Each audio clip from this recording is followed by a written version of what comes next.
Mag-aalis siya sa kapatid niya. Urahin niya kapatid niya. Pero wag naman niya idamay yung mga tao na walang kinalaman dyan. Liderato ng Kamara na simula ng pakikipag-usap sa Senado hinggil sa charter change sa pamamagitan ng Constitutional Convention. Sana tinanong nila yung source nila, pumayag ba ako?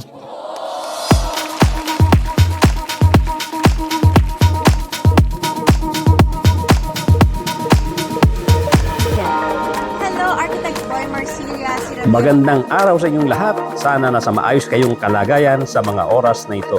Tuloy-tuloy na po tayo sa ating topic for today. Ang pag-uusapan natin ngayon ay tungkol sa mga politiko na paulit-ulit na ibinoboto ng taong bayan at ito rin ay mga politikong paulit-ulit na nasasangkot sa kaso.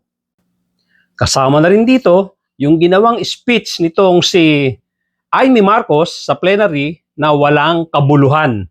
Puro propaganda, paninira ng kapwa niya senador at mga kasinungalingan. So ito po yung ating topic for today. Ito po ay contribution ng inyong lingkod para naman doon sa mga taong paulit-ulit din na naiisahan, paulit-ulit na nabubudol ng mga politikong tinutukoy ko nga. Sila yung mga politiko na hindi ko maintindihan bakit sa maraming tao, sa maraming mga mamboboto, napaka-attractive pa rin nila. Bagamat sila nga ay madalas masabit sa kaso. Siguro po ay may pagkukulang ang media at siguro ang social media ay nagkukulang din sa pagpapaalala sa mga taong bumoboto dito nga sa mga taong ito. At yan po ay ginagawa ko nga na bilang contribution ko para i-inform ang maraming mamamayang Pilipino na dapat po matuto na tayong pumili ng mga tamang kandidato na iluluklok natin diyan sa pwesto nila sa gobyerno dahil hindi na po biro, bilyong-bilyong halaga ng pera ang nawawala galing sa kaban ng bayan na lahat po tayong mamamayang Pilipino ang nagko-contribute dyan. Ultimong pinakamaliliit na miyembro ng ating lipunan, pag ikaw ay bumili ng mga produkto, yan po ay may tax na napupunta diyan sa kaban ng bayan at lahat po tayo apektado diyan. Lahat po tayo nagko-contribute diyan. Bukod po doon sa mga income tax at iba't ibang klaseng taxes na ibinabayad ng mga empleyado para maging contribution diyan nga sa ating pondo ng mamamayang Pilipino na ipinampapasweldo natin sa mga politiko, sa mga supposed to be public servants na iniluluklok na natin sa pwesto. Kami pong mga nasa social media na katulad ko, hindi naman po namin intensyon na pakialaman ang inyong desisyon sa pagpili ng mga kandidato at yung mga taong gusto nyong iluklok diyan sa pwesto sa gobyerno.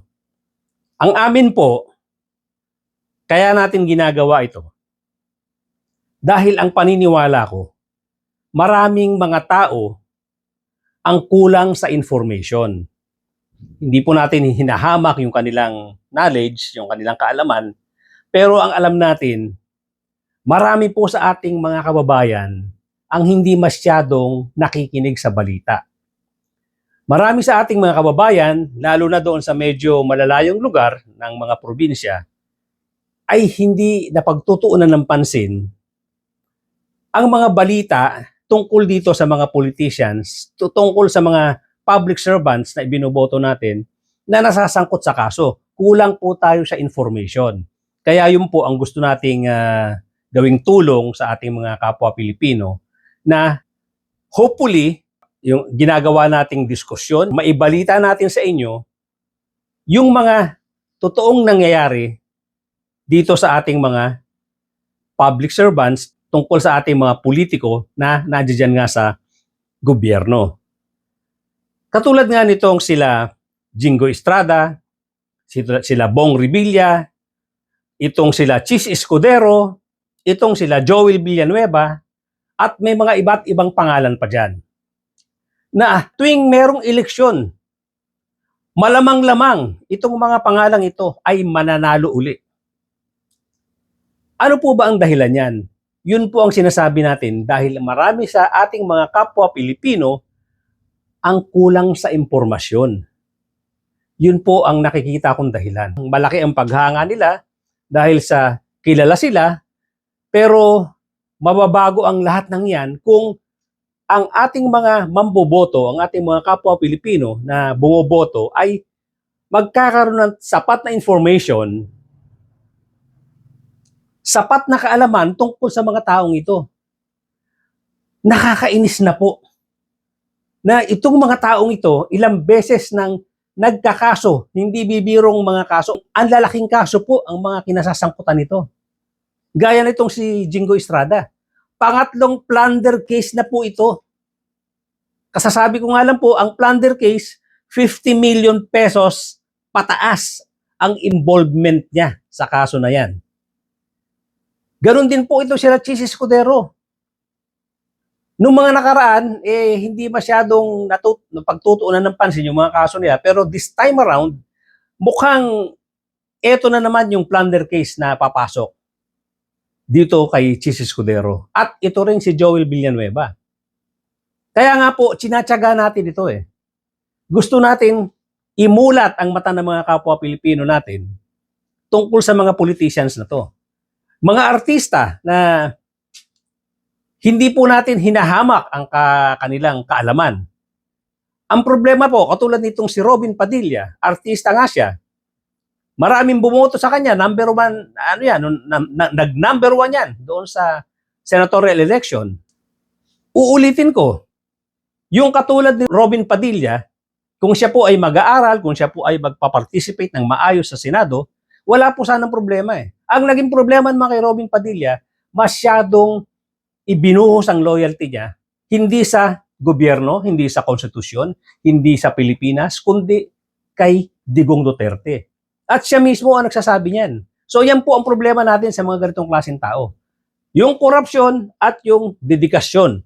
Yung kanilang dedikasyon hindi sa mamamayang Pilipino, hindi sa konstitusyon, kundi mga pang sarili nilang mga kadahilanan. Pare-pareho po yan. Ngayon, ang gusto kong iparating tungkol nga rito sa mga taong ito, hindi ko po pakikialaman ang inyong desisyon, pero ang paniniwala ko nga, baka kulang lang kayo sa information, marami sa ating mga kababayan, tayo pong mga nakakarinig nito, tayo pong mga mamamayang Pilipino na may access sa balita, sa internet, whether nasa ibang lugar po kayo or whether nasa ibang bansa po kayo or nandito kayo sa Pilipinas, kung tayo po ay may access sa balita, obligasyon po natin iparating sa ating mga miyembro ng pamilya, sa ating mga kaibigan, ating mga kakilala, ang tungkol dito sa mga politiko na to, na paulit-ulit na nananalo, kahit na paulit-ulit din po na tayo ay pinagnanakawan, at paulit-ulit po na sila ay nai-involve sa napakalalaking kaso. Yun po ang gusto ko iparating sa inyo, yun po ang gusto ko maging participation natin na mga kapwa Pilipino na may access sa balita. Ibalita po natin sa kanila na itong mga hinahangaan ninyo, itong may mga name recall, itong mga taong ito na paulit-ulit natin ibinoboto, hindi po dapat natin ginagawa yan dahil nga sila po ay paulit-ulit din na nai-involve sa napakalalaking kaso. Yun po ang gusto kong iparating sa ating kapwa Pilipino. Yan po ang ating role. Kung tayo ang merong access sa balita, kung tayo ang merong kakayahan na magsabi sa ating mga kapwa Pilipino, iparating po natin sa kanila na itong mga taong ito ay hindi na po dapat maluklok sa pwesto. Marami po dyan ng mga Pilipino na mayroong puso talaga sa pagsiservisyo.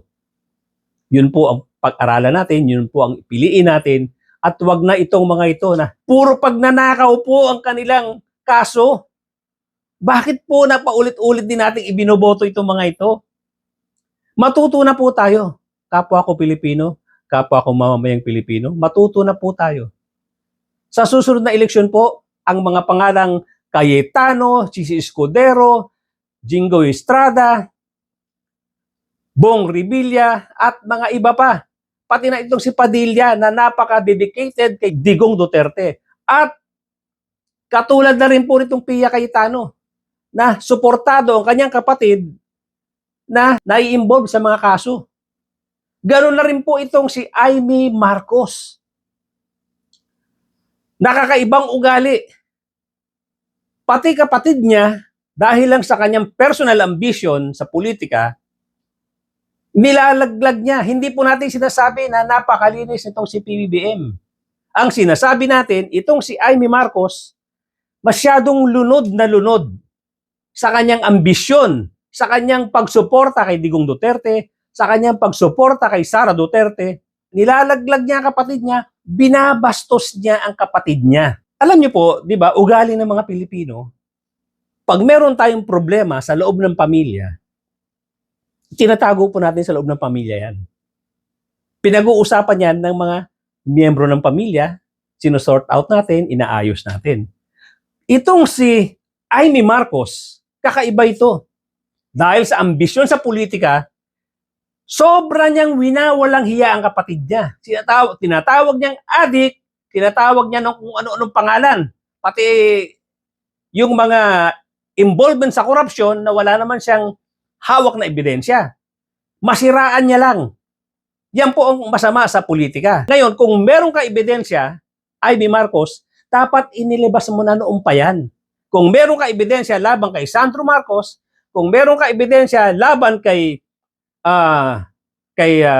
Romualdez, meron kang ebidensya laban kay PBBM, huwag mong daanin sa publicity. Nasa pwesto ka, senador ka, gumawa ka ng paraan, kasama yung mga kapanalig mo sa politika, imbestigahan nyo. Ginagawa nyo yung publicity stunt, lahat ng mga gusto nyong siraan.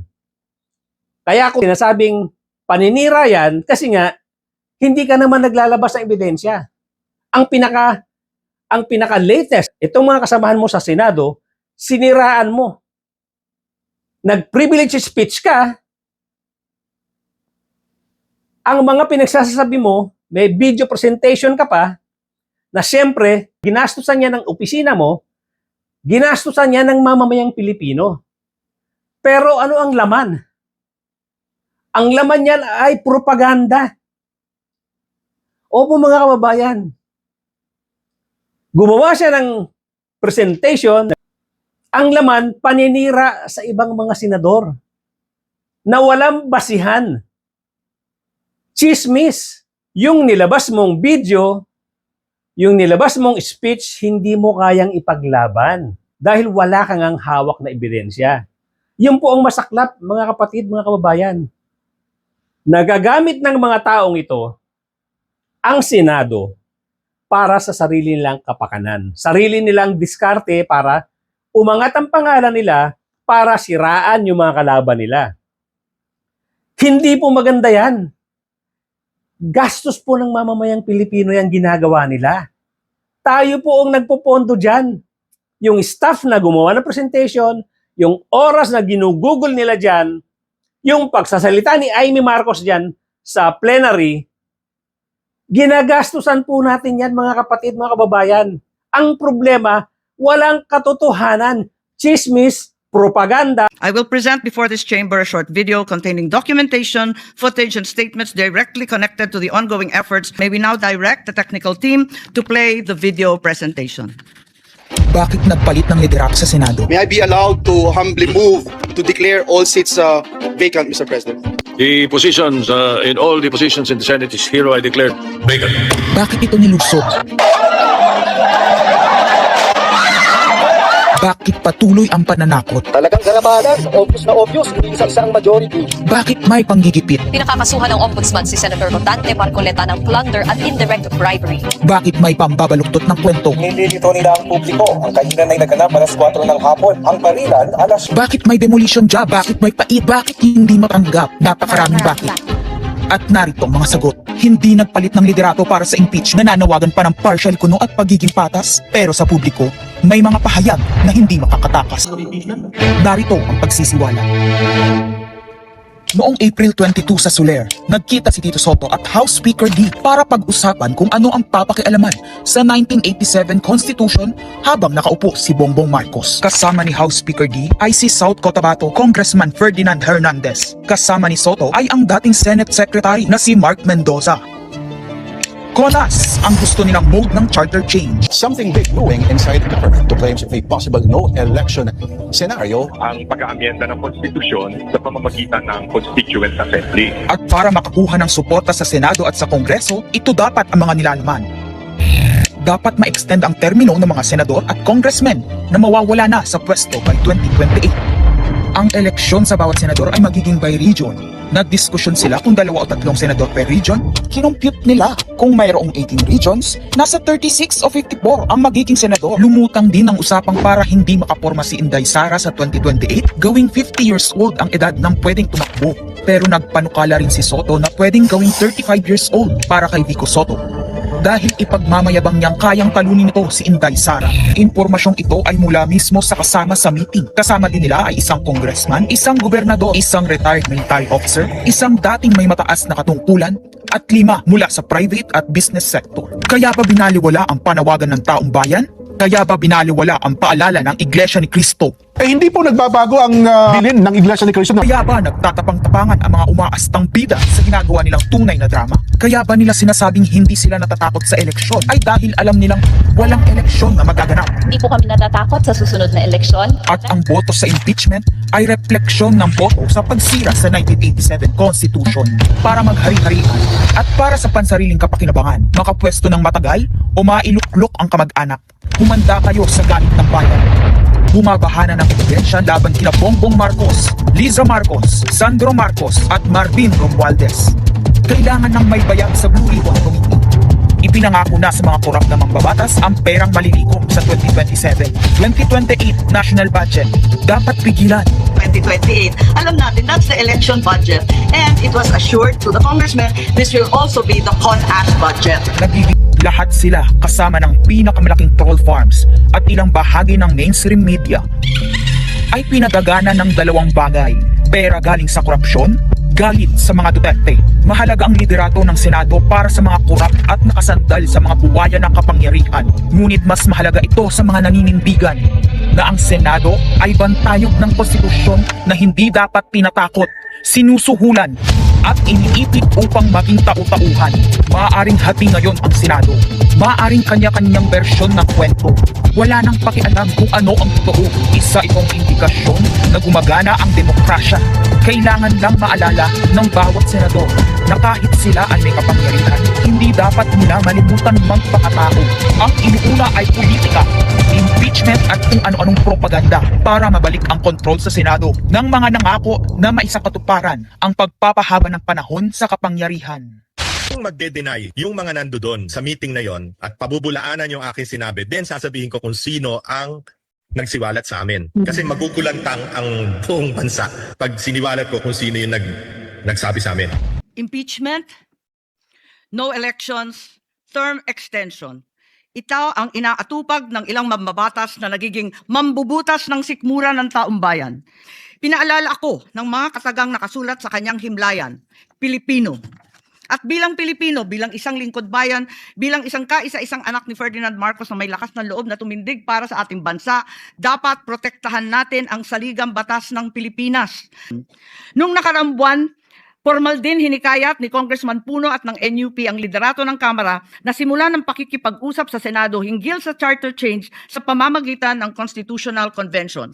Ginamit pa nila ang pagiging bukas ni SP Soto sa constitutional amendments bilang oportunidad para sa koordinasyon ng 2 kapulungan. Bakit natin pinapayagan ito? Mabuti na lang itong mga minority senators sa pangunguna nitong si Mig Zubiri ay nagsalita at kinontra nga itong pinagsasasabi nitong si Babalina ni Amy Marcos. Madam President, may I make Yes, we recognize Senator Mig Zubiri. point of order. Madam President, a point of order. Under Section 93, 94, 95 on Parliamentary Acts and Language, I just want to point out that the video that the lady senator presented was obviously opinionated, a propaganda tool, right? It's should be stricken off the record, Madam President. And it's unparliamentary. We've seen videos presenting evidence on issues that are taken up on the floor. Senator Tulfo always comes out with videos showing people being mobbed, people being abused for the information of this body to act on that particular issue. But to come up with an opinionated piece like that, ganong klaseng video, na propaganda, na sowing intrigue. Kasi ako, Madam President, hindi naman ako sangayon sa people's charter change. I was the first one in this institution who fought that kind of move with the PI, and all of us together, kaming lahat, for the first time in the history of the Senate, 24 senators tumayo dyan at pinasapo natin yung Contra People's Initiative, the fake People's Initiative, na talagang kinall out natin yung lahat ng grupo ng tumutulak nun, from the Speaker and even Malacanang, kinalaban natin. Kaya wala kami kinalaman dyan. Bakit sinama kami dyan sa propaganda na yan? Na dahil kami, Duwag 11? Ano ba yan? Bulaga 11? At grade 13? That should not be shown here. Because what will stop us now, Madam President, for that lady senator, that we come up also with a propaganda video here, papalabas din namin, yung mga sala nila. Oo, kung ano-ano, hindi naman kami ganyan. No? To gain traction, to gain views and publicity, will destroy our fellow colleagues here. Walang ganyanan. Ako, hindi ako nagagalit, kilala niyo ako pinaka-amiable dito, mahal ko kayo lahat. Pero hindi tama yung pangyayaring iyon. Hindi ba? Kung galit po kayo, magsalita po siya dyan, mag-aalis siya sa gobyerno niya, mag-aalis siya sa kapatid niya, urahin niya kapatid niya. Pero huwag naman niya idamay yung mga tao na walang kinalaman dyan. Katulad yan, never ako kinausap ni Senate President Soto. Never ako kinausap ng mga kasamahan ko dito about charter change. Kasi alam din nila, tutol ako. Tinanong ko din sila, wala silang kausap, wala silang kinalaman, wala silang alam sa charter change. This whole group is just nodding, shaking their heads. There is no such thing. Inday-badiday na ba tayo dito sa Senado? Kaya nga sinasabi, we're a circus. I apologize to those who are watching. They think we're a circus. We are a circus because this type of language that we are pushing in this August chamber, it's unparliamentary, Madam President. It is unparliamentary. And I'll tell you now, these people here, ladies and gentlemen, in this body, are not in favor of any amendments to the Constitution. We just want to bring back the integrity of this same chamber. Cannot we discuss that as a group, as a body, that we fight for our integrity, for the good name to be brought back, for people like Jokno, people like Tanyada, people like Aquino, people like Salonga, even Frank Drilon, people like Miriam Defensor Santiago, Joker Arroyo, who stood here for what was the best times of our institution. Have we forgotten that and we've made it already like a circus? Madam Chair, I do not agree. I move to strike the horrible propaganda video off the records of this great institution, Madam President. Well, this is a way of seconding the motion of Senator Zubiri. First of all, the presentation, or what we call the editorial video that we witnessed, yes. I would like to take exception of my being mentioned there. Parang lumalabas na parang lahat ng narinig nila or nakipag-meeting sa akin ang speaker o kung sino pa, parang pumayag ako. Sana tinanong nila yung source nila, pumayag ba ako? Yung mga binabanggit na idea, I did not even mention it to any member of the Senate. Kung nakikinig ka, narinig mo yung idea, ikaw ba'y sumang-ayon na? Dahil narinig mo? For example, in my case, I have never been in favor of charter change. Never. From the day I became a senator up to the present, ang dami namin pinagdaanan dyan. Ang mas gusto ko, CHA. C-H-A. Not charter change. Ang kailangan natin, CHA, character change. That is what we need. Kaya kung let's say may idea ang Speaker of the House, gustong kausapin ng Senate President at sinasabi nila, meron silang mga membro, ganito, idea ganito, nag-idea ganito. Ay, ibig sabihin ba nun, mali na kagad ako dahil narinig ko? Did I agree? Walang basihan eh. Isipin nyo yan, sinasayang ang pondo ng bayan, sinasayang ang oras ng Senado para sa kanilang mga sariling kapakanan. Propaganda. Mabuti na lang isa-isa nagtayuan ang mga minority senator at ipinaglaban at sinabi nga na ito ay base sa chismis at puro propaganda.